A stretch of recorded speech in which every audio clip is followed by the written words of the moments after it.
Welcome back to Guns Across the Lake. I am Ranger Rob and I'm at Perry's Victory and International Peace Memorial, South Bass Island, Put-in-Bay, Ohio. When you think of the Battle of Lake Erie, what comes to mind? Ships, guns, muskets, boarding axes, pikes, shot. Perry, Barclay. Would you think of these tools? Tools like these serve a very specific purpose and were used by one man, Dr. Usher Parsons, aboard the U.S. brig Lawrence. On this episode of Guns Across the Lake, we'll follow the fascinating life and times of Dr. Parsons.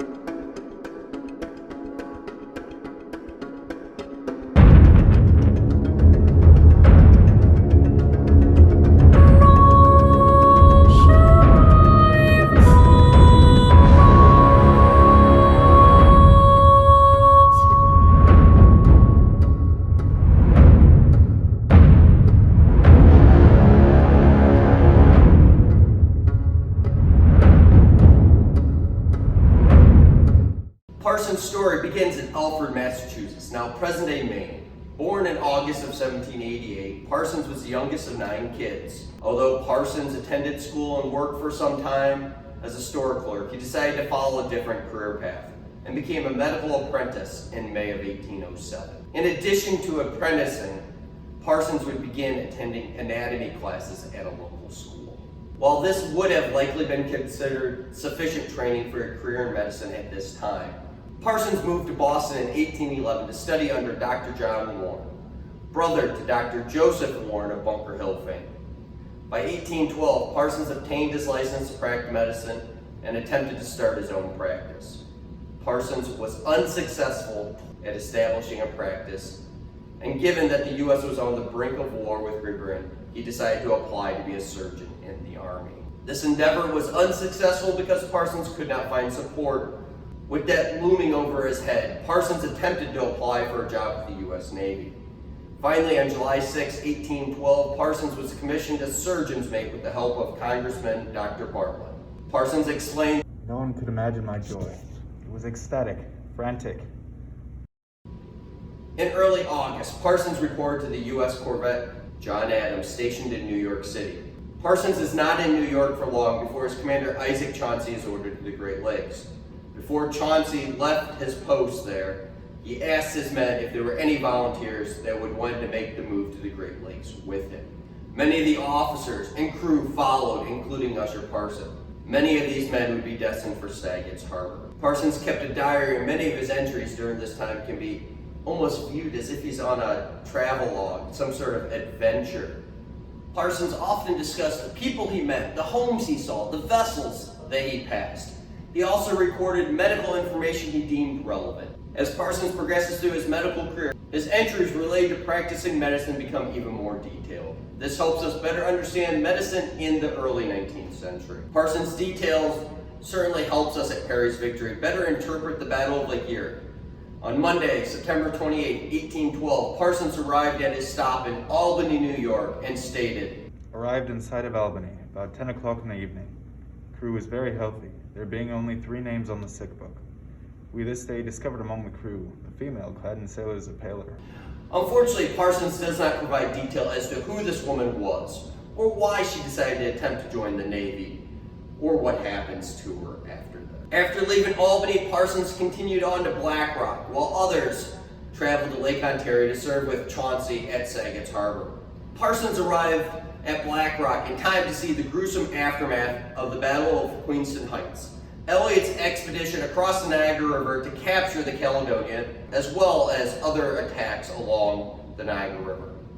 There, Parsons would take care of his first battlefield casualties. As the fighting slowed during the winter months, Parsons continued to care for the sick and wounded, went hunting, often rode on the Niagara River. The war began to pick up pace again in the spring, and news circulated that Fort George in Upper Canada, now Ontario, had been captured by the U.S.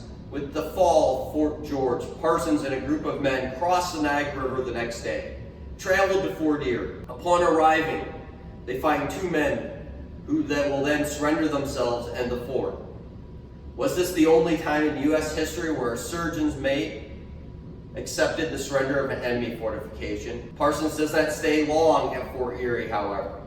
Orders reached Parsons that Oliver Hazard Perry would be arriving at Black Rock to take all U.S. naval vessels and men to Erie, Pennsylvania, to join the vessels under construction there. During his time in Erie, Parsons would write in his diary about the sick men under his care, dinners in town, the people of Erie, adventures in the countryside. On August 12, 1813, Parsons wrote the U.S. squadron was finally heading west. By the 17th, they arrived at Sandusky Bay and began preparations for a meeting between General Harrison and his officers and American Indians to view the U.S. naval vessels that had been amassing there. On the 21st, Parsons wrote, Generals took their departure, having stripped us of all our provisions. Although more supplies were being requisitioned from Erie, Parsons would be forced to confront more pressing issues at hand. Taking care of the squadron's health while fighting with the British was likely imminent. A few examples from Parsons' diary are as follows. Friday the 27th. Commodore sick. Saturday the 28th. I've been unwell 8 days. Sunday, August 29th. Soldier on board the trip died. People becoming very sickly. September the 2nd. 26 men unfit for duty besides 4 officers. Sunday the 5th. Visited and prescribed for 57 patients. Tuesday the 7th. About 20 men sick. Called out to see Dr. Barton of Niagara. Wednesday the 8th. Called on board Niagara twice. Rained all day. September 10th. As you may know, the battle occurred out here on Lake Erie. And this is what Usher Parsons wrote. Friday, September 10th.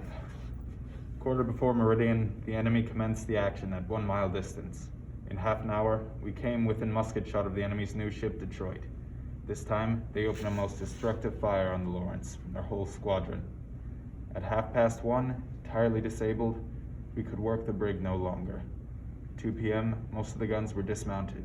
Breechings gone, carriages knocked to pieces. At 2:30, when not another gun could be worked or fired from the Lawrence, Captain Perry hauled down the fighting flag, which bore this motto, "Don't give up the ship," repaired on board the Niagara, and there raised it again. 10 minutes after, we struck to the enemy. Captain Perry made all sail with the Niagara, which hitherto had kept out of the action, and in 15 minutes, passed in among the B squadron, having Detroit, Queen Charlotte, and Lady Prevost on the starboard side, and the Hunter on the larboard side, silenced them all. 10 minutes before 3, they hauled down their colors. 2 small vessels attempted to escape, but being overhauled, struck a few minutes after 3, slept but little, and dressed about 1/3 and secured with tourniquets, such as bled copiously. During the action, I cut off 6 legs in the cockpit, which were nearly divided by cannonballs. Most of these are numbered among the dead. In the days following the Battle of Lake Erie, Parsons was busy taking care of the sick and wounded for the U.S. The Lawrence will be designated a hospital ship and will begin to travel back to Erie, Pennsylvania with Parsons on board. After the Battle of the Thames, word came that Perry was headed back to the East Coast. However, Parsons, along with several officers, will have to stay in Erie for the winter. On April 15, 1814, Parsons is promoted to full surgeon. This was a very important milestone in this practitioner's medical career. It could be suggested that this promotion was partially due to Perry's letter to the Secretary of Navy, which stated, "Of Dr. Usher Parsons, surgeon's mate, I cannot say too much. In consequence of the disability of both the other surgeons, Drs. Horsley and Barton, the whole duty of operating, dressing, and attending nearly 100 wounded, and as many sick, devolved entirely upon him. And it must be pleasing to you, sir, to reflect that of the whole number, only 3 died." Parsons witnessed the failed operation at Fort Mackinac. Upon his arrival in Erie, Parsons will have new orders. These orders will transfer him to Baltimore as the surgeon of Perry's new 44-gun frigate being built there. The war would end, however, before being able to take the Java to sea. Parsons would not be able to use the knowledge and skills he undoubtedly gained caring for the casualties from the Battle of Lake Erie and Fort Mackinac. Parsons' naval career will continue for several more years after the War of 1812.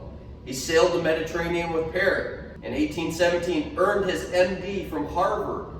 During a subsequent deployment with the Navy, Parsons took leave and traveled Europe to study the hospitals and medical colleges there. Parsons returned to the U.S. in 1820 and was stationed at the Marine Barracks at the Charleston Navy Yard. Parsons married in 1822 and was soon offered the chair of Dartmouth College's Department of Anatomy and Surgery. Brown University Medical School will offer him the same position. Parsons would resign his commission in the Navy in 1823, thus ending his 11-year naval career. Parsons became one of the most published medical authorities of his time. He will also attend many reunions and monument dedications and events connected to anniversaries of the Battle of Lake Erie. Parsons will pass away on December 19, 1868, at the age of 80. Parsons' life can be viewed as a story of perseverance.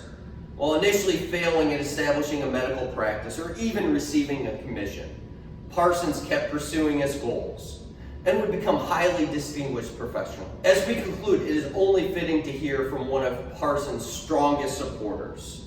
I can only say that in the event of my having another command, I should consider myself particularly fortunate in having him with me as surgeon. So until next time, on Guns Across the Lake, huzzah.